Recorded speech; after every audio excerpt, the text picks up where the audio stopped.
MP అభ్యర్థుల ఎంపిక గురించి తెలంగాణ కాంగ్రెస్ ముమ్మర కసరత్తు చేస్తోంది. రేపు ఎంపీ అభ్యర్థుల తొలి జాబితాను విడుదల చేయబోతోంది. ఢిల్లీలో రేపు కాంగ్రెస్ సెంట్రల్ ఎలక్షన్ కమిటీ సమావేశం జరగనుంది. సమావేశానికి సీఎం రేవంత్ రెడ్డి హాజరవుతారు. అయితే తెలంగాణలో అభ్యర్థుల ఎంపిక బాధ్యత రేవంత్ కి అధిష్టానం అప్పచెప్పింది. తెలంగాణలో ఏకాభిప్రాయం ఉన్న ఎంపీ సీట్లను రేపు ప్రకటిస్తారని సమాచారం.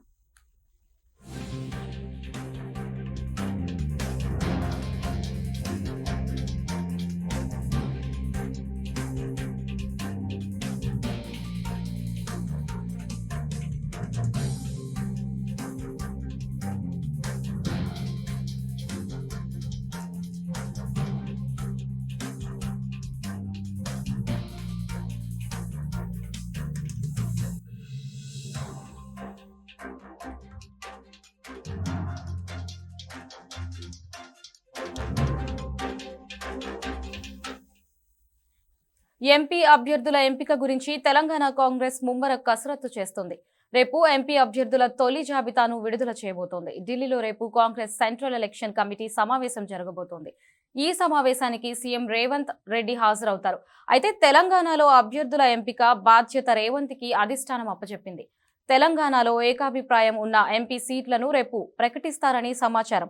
అయితే మరి దీనికి సంబంధించి మరిన్ని వివరాలు మా ఇన్పుట్ ఎడిటర్ రవీంద్ర అందిస్తారు. రవీంద్ర, చెప్పండి.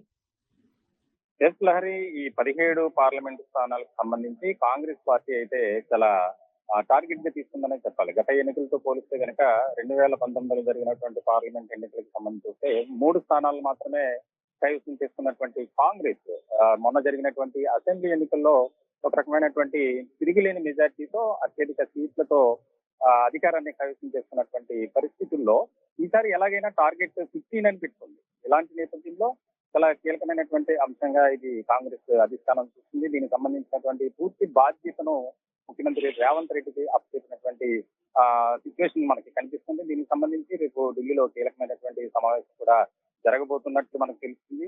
ముఖ్యంగా 17 పార్లమెంటు స్థానాలకు సంబంధించి చూస్తే కనుక మహబూబ్ నగర్ స్థానానికి ఆల్రెడీ వంశీచంద్ర రెడ్డి అని చెప్పి ప్రకటించారు. దీనికి సంబంధించి ఒక సభలో ముఖ్యమంత్రి ప్రకటించినటువంటి నేపథ్యంలో మిగిలిన స్థానాల్లో విపరీతమైనటువంటి పోటీ నెలకొన్నటువంటి పరిస్థితి కనపడుతుంది. ముఖ్యంగా ఖమ్మం కావచ్చు, అలాగే వరంగల్, మల్కాజిగిరి ఇటువంటి స్థానాలు, నాగర్ కర్నూలు నుంచి అయితే మల్లు రవి ఇప్పటికే ఆయనకి ఇచ్చినటువంటి సలహాదారు ఒక పదవి ఇచ్చారు. దానికి రాజీనామా చేసి నేను నాగర్ కర్నూలు నుంచి పోటీ చేస్తానని చెప్పి ఆయన అభ్యర్థన చేసినటువంటి పరిస్థితుల్లో ఖమ్మం నుంచి అయితే విపరీతమైనటువంటి పోటీ ఉంది. ఖమ్మం నుంచి మనం చూస్తే కనుక ఎవరైతే ఫైర్ బ్రాండ్ గా ఉన్నటువంటి రేణుకా చౌదరికి ఒక పదవి ఇచ్చారో ఆమె పోటీ నుంచి తప్పుకున్నటువంటి పరిస్థితుల్లో పొంగులేటి శ్రీనివాసరెడ్డి బ్రదర్ గాని, అలాగే మల్లు బట్టి విక్రమార్క డిప్యూటీ సీఎం భార్య నందిని ఉన్నారు ఆవిడ, అలాగే విహెచ్ కూడా సీనియర్ నేత కాంగ్రెస్ పార్టీలు ఎప్పటి నుంచి ఉన్నారు, ఆయన కూడా ప్రయత్నం చేస్తున్నారు. అలాగే మల్కాజ్గిరి నుంచి కూడా విపరీతమైనటువంటి పోటీ ఉంది. ఈ మధ్య బీఆర్ఎస్ నుంచి కాంగ్రెస్ పార్టీలోకి చేరినటువంటి ఎవరైతే అల్లు అర్జున్ మామగారు ఉన్నారో ఆయన కూడా పోటీ ఆశావాహుల లిస్ట్ లో ఉన్నారు. అలాగే ముఖ్యంగా ఇక్కడ కీలకమైనటువంటి అంశంగా మనం చూడాలి, మల్కాజ్గిరి పార్లమెంటు స్థానానికి సంబంధించి ముఖ్యమంత్రి రేవంత్ రెడ్డి సోదరుడు కొండల రెడ్డి కూడా విపరీతమైనటువంటి ప్రయత్నాలు చేస్తున్నారు. ఇట్లాంటి క్రమంలో అభ్యర్థుల ఎంపిక కొన్ని స్థానాలకు సంబంధించి చాలా కీలకంగా మారినటువంటి అంశంగా మనం చూడాలి. ముఖ్యంగా చేవెళ్ల నుంచి సునీత మహేందర్ రెడ్డిని దాదాపు కన్ఫర్మ్ చేసినట్టు మనకు తెలిసింది. బీఆర్ఎస్ నుంచి కాంగ్రెస్ లో ఇటీవల కాలంలోనే జాయిన్ అయినారు.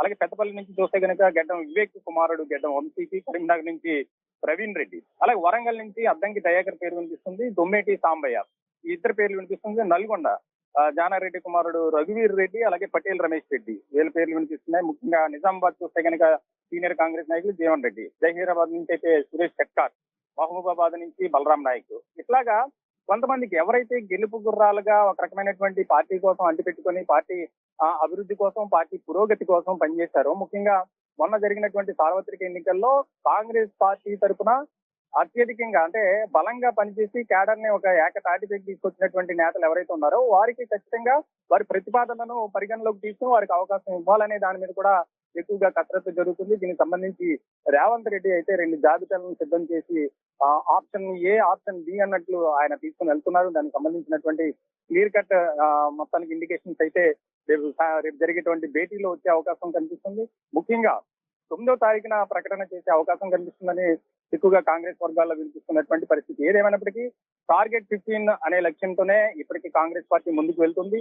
ముఖ్యంగా పార్టీ వ్యూహకర్త ఎవరైతే ఉన్నారో సునీల్ కనుగోలు, అతను కూడా 15 స్థానాల్లో మనం ఖచ్చితంగా గెలుస్తున్నాం. కాకపోతే దక్షిణ తెలంగాణలో మాత్రం ఫోకస్ పెట్టాల్సిన అవసరం ఉందని చెప్పినటువంటి తరుణంలో ఈ అభ్యర్థుల ఎంపిక మాత్రం ఒక రకమైనటువంటి ఛాలెంజ్ గానే మారే పరిస్థితి కనిపిస్తుంది. లాసై రైట్, థ్యాంక్ యూ రవీంద్ర.